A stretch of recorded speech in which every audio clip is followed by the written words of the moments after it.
Yo, what's going on guys, Arekkz here, welcome back to another Division video, the second one for today. So if you guys haven't already seen the first one, which is a guide on how to complete the new Clear Sky Incursion on hard mode, then don't forget to check that one out on the channel. But in this video, we're going to be taking a really quick look at the Historian.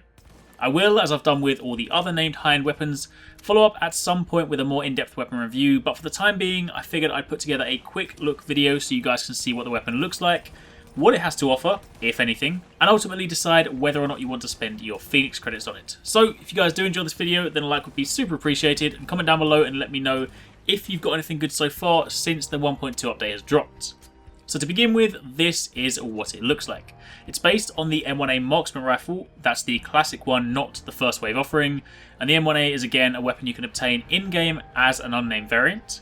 It's got this rather swish looking dark wood throughout the majority of the gun and some fancy gold details dotted around. Personally, I still don't think it'll ever look as cool as the first wave M1A in my eyes, but regardless, this is what the Historian looks like. And of course, being a named high-end, you can't put weapon skins on it either, so what you see is indeed what you get. It can fire 300 rounds per minute, has a base magazine size of 10, but as you can see here, with a nice extended magazine, it's quite easy to push that up to around 20, and given that this is an M1A, it's fast firing as opposed to the slower bolt action offerings, so a bigger magazine is always nice to have. It also only has 3 mod slots, one for the sight, one for the muzzle, and one for the magazine, but there's no option for putting something on the grip. Obviously, being a marksman rifle, it also has a natural headshot damage bonus, and on the Historian that sits at 157%. And if we then take a look at the talents, we can see what makes this weapon stand out, or not as the case may be. Remember that the named high-end weapons always have the same set of talents, so what you see here will not change. At the top you have Prepared, where damage is increased by 13.5% when more than 40 meters from the target, and that requires 2,579 points in firearms to unlock. It's not a bad talent given average engagement ranges when using marksman rifles, but it's also not a top tier talent that I personally look for in a marksman rifle. Following on from that, you also have Intense, which makes it so that the first bullet of a magazine has a 13% chance to apply the on-fire status effect to the target, and that'll require 1,547 points in firearms and 2,579 points in electronics.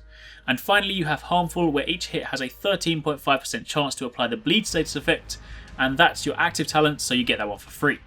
So in summary, the Historian is a marksman rifle that has the ability to apply both the bleed and the burn status effects to your target, albeit at a lower frequency.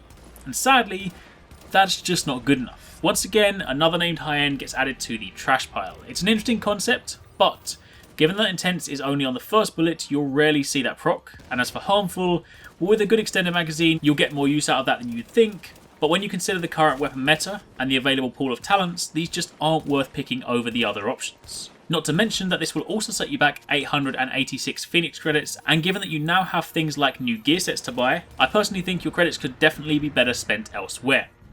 Either way, that was just a super quick look at the Historian. Again, I'll likely follow up at some point with a more in-depth review if it's of interest, but I've got other videos planned this week first, so I'll focus on those before I even consider revisiting this weapon. So for the time being, hopefully you guys enjoyed the video. Let me know what you think of the weapon down below. Thanks for watching, take it easy, catch you next time, peace out.